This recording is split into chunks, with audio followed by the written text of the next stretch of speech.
Olá, tudo bem? Bem-vindo a mais um tema dessa série especial, O Fim do Grande Conflito. Estamos na Semana da Esperança 2024 e o tema de hoje é o Santuário Celestial no Apocalipse. Vamos lá para a leitura? Vivemos em um mundo cheio de problemas e tragédias. Ao olhar ao nosso redor, muitas vezes somos tomados pela incerteza e medo. Qual é a nossa esperança? No estudo de hoje, vamos falar sobre o maravilhoso plano de Deus para nos libertar da realidade deste mundo mau. A desobediência de Adão e Eva encheu todo o céu de tristeza. O mundo perfeito criado por Deus estava agora condenado à miséria e à morte. A quebra da lei de Deus exigia a morte do pecador. Não parecia haver uma saída, mas o amor divino havia preparado um plano, um meio pelo qual o homem poderia ser liberto desta sentença. Os anjos de Deus contaram ao casal que Jesus, o Filho de Deus, daria a sua vida para pagar a culpa pelo pecado deles. Eles receberiam um tempo de graça e, através de arrependimento e fé no sacrifício de Cristo, poderiam ser novamente considerados filhos de Deus. Deus, então, estabeleceu um sistema de sacrifício de animais. Você pode perguntar: matar animais não parece muito cruel? Esse sistema de sacrifícios seria uma constante lembrança do terrível caráter do pecado e suas consequências.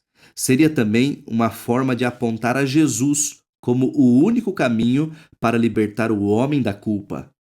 O pecado é uma ofensa moral contra Deus e apenas o sangue de Jesus pode apagá-lo. Adão ensinou esse sistema às gerações seguintes, mas com o passar dos anos, esse sistema foi pervertido por seus descendentes.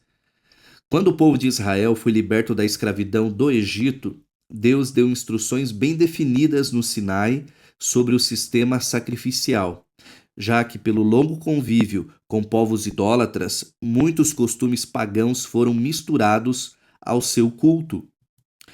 Deus pediu para Moisés construir um santuário no deserto. E me farão um santuário para que eu possa habitar no meio deles, segundo tudo o que eu te mostrar para modelo do tabernáculo e para modelo de todos os seus móveis. Assim mesmo o fareis. O santuário terrestre. A Moisés foram dadas instruções específicas de como esse santuário deveria ser construído, fiel ao modelo apresentado por Deus. O material para a construção deveria ser todo coletado através de ofertas trazidas pelo povo. No capítulo 31 de Êxodo, vemos que Deus capacitou homens escolhidos para a execução dessa obra cheia de detalhes. Aqui temos uma importante lição espiritual. Quando Deus nos pede para fazer alguma coisa, ele nos habilita e providencia os meios. Muitas verdades estão sendo estudadas aqui neste seminário e talvez você esteja com medo e inseguro sobre como viver de acordo com o que Deus quer. Não tenha medo, o Senhor vai capacitar você a fazer o que Ele pede. Ele vai abrir as portas, dirigir o caminho. O santuário tinha uma área descoberta, cercada por cortinas, chamada pátio. Ali ficava o altar de sacrifício, onde diariamente acontecia a morte dos animais, simbolizando o sacrifício de Jesus Cristo, como apresenta Paulo em Efésios 5, verso 2. E andai em amor, como também Cristo nos amou e se entregou a si mesmo por nós, como oferta e sacrifício a Deus em aroma suave. No pátio também estava a pia, onde o sacerdote deveria lavar suas mãos e pés antes de oferecer um sacrifício ou entrar nas partes sagradas do santuário. Segundo João, capítulo 7, capítulo 13, capítulo 3, a água que estava dentro da bacia representa o Espírito Santo, a palavra de Deus e o batismo. A tenda na parte posterior do pátio era dividida em dois compartimentos. O primeiro era chamado Santo. Ao entrar pela porta, via-se do lado direito a mesa dos pães. 12 pães de flor de farinha sobre uma mesa revestida de ouro. Os pães representavam Jesus, o pão da vida, nosso sustento material e espiritual. Do lado esquerdo estava o candelabro de ouro, com 7 lâmpadas acesas, dia e noite, representando Cristo, a luz do mundo. O pecado envolveu nosso mundo em trevas. É Jesus, a nossa luz, que mostra o caminho e nos guia pela direção segura. Diante do véu, que fazia a separação para o segundo compartimento do santuário, estava o altar de incenso, que representa as orações dos santos subindo ao céu. O segundo compartimento era chamado Santíssimo. Nele ficava a arca, uma caixa de madeira coberta de ouro por dentro e por fora, que guardava as tábuas dos 10 mandamentos. Essa arca também é chamada de Arca da Aliança ou Arca do Concerto, pois guardavam os 10 mandamentos, a base do concerto feito entre Deus e o povo de Israel. A tampa da arca, chamada de propiciatório, era feita de ouro maciço. Sobre essa peça ficavam 2 anjos, também de ouro, um de frente para o outro, olhando para baixo, cada um com uma asa estendida para o alto e a outra cobrindo o corpo, mostrando a reverência com que os anjos consideram a lei de Deus e o plano da salvação. Sobre o propiciatório era visível a presença de Deus, uma luz de brilho intenso chamada Shekinah. O acesso aos compartimentos da tenda era limitado. No lugar santíssimo, o sumo sacerdote só entrava uma vez por ano, no dia chamado pelos judeus de Yom Kippur, que significa literalmente Dia do Juízo. Já no pátio entravam todos os pecadores arrependidos. O santuário, construído no deserto, tempos depois, foi substituído pelo Templo de Salomão, depois pelo Templo de Zorobabel e, por fim, o Templo de Herodes. Após o sacrifício de Jesus na cruz, já não havia mais a necessidade do sacrifício de animais, já que o cordeiro a que eles apontavam já havia sido morto. No ano 70, na época do general Tito Vespasiano, o templo foi destruído e até hoje não foi mais reconstruído. O Santuário Celestial. No Apocalipse, encontramos o Santuário Celestial, do qual o Santuário Terrestre era apenas uma representação, um modelo de algo muito maior. Apocalipse 11:19 diz: Abriu-se então o santuário de Deus que se acha no céu, e foi vista a arca da aliança no seu santuário.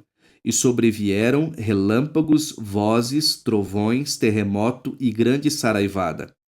João descreve alguns móveis que viu dentro do santuário celestial, semelhante aos móveis encontrados no santuário terrestre. No texto que lemos, João menciona a arca. Voltei-me para ver quem falava comigo, e voltando vi 7 candeeiros de ouro. Jesus estava no meio dos candeeiros. Ele é a luz que ilumina o mundo.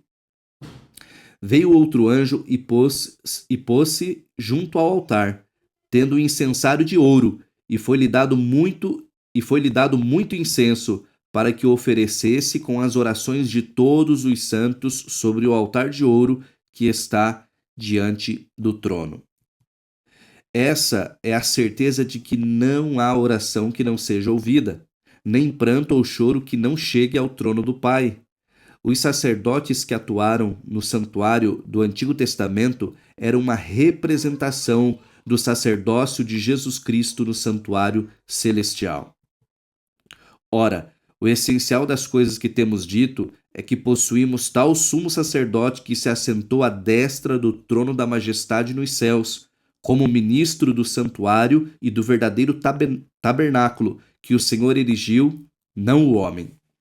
O sumo sacerdote era o líder dos sacerdotes. No santuário celestial, quem ocupa essa posição é Jesus. Ele é o único sumo sacerdote. Rituais do santuário. Os sacrifícios eram realizados diariamente no santuário terrestre. Diga aos filhos de Israel: esta é a oferta queimada que vocês devem oferecer ao Senhor dia após dia. 2 cordeiros de 1 ano, sem defeito, em holocausto contínuo. Um cordeiro será oferecido de manhã e o outro ao crepúsculo da tarde. 2 vezes por dia acontecia o sacrifício contínuo pelos pecados, cometidos por ignorância, aqueles cometidos sem consciência do erro.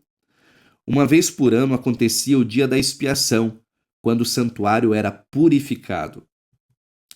Cada serviço realizado simboliza o grande amor de Deus por seu povo, a fim de poderes compreender com todos os santos qual é a largura e o comprimento e a altura e a profundidade, e conhecer o amor de Cristo, que excede todo entendimento, para que sejais tomados de toda a plenitude de Deus.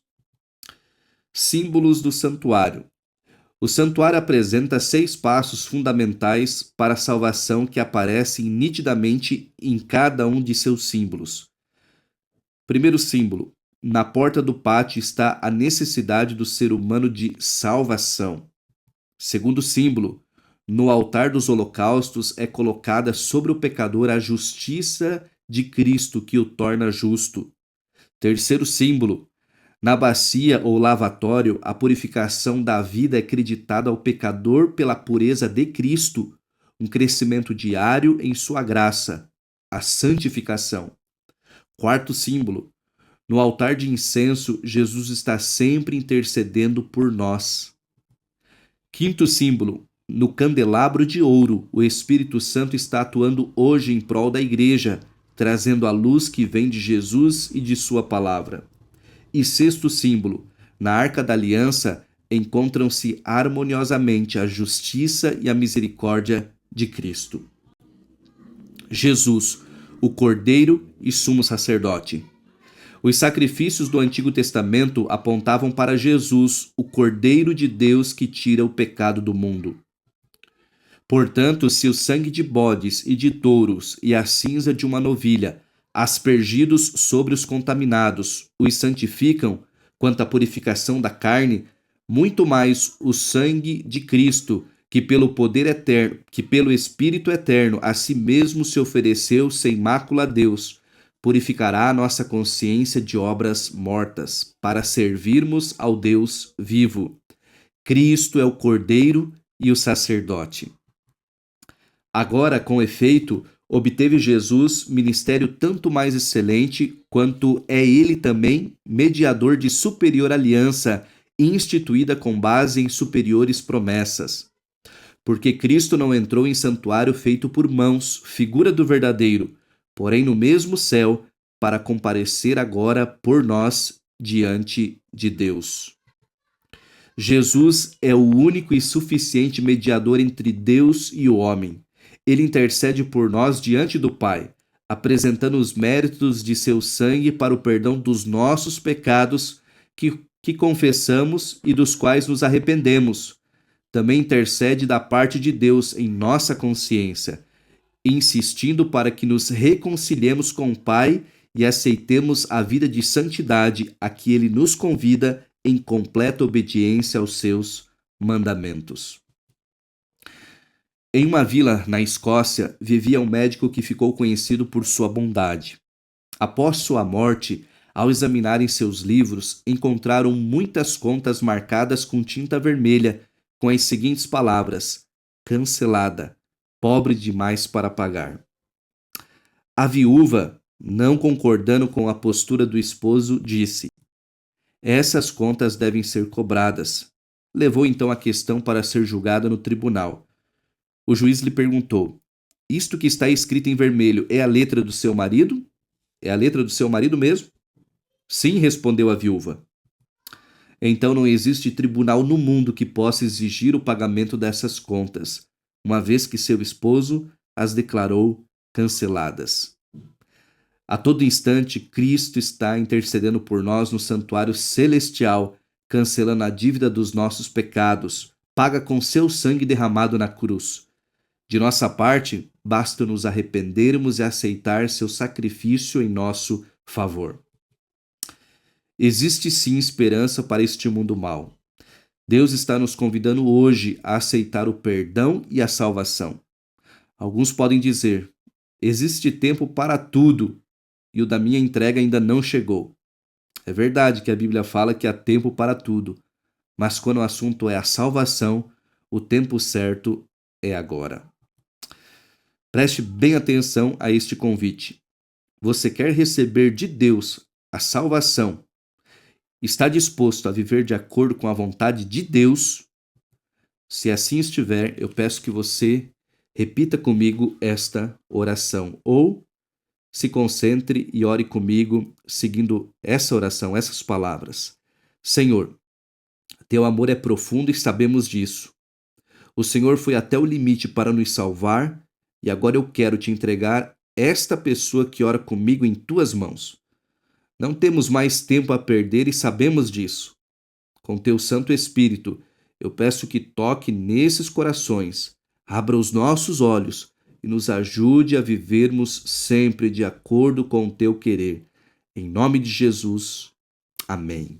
Queridos, que Deus abençoe a cada um de vocês. Forte abraço.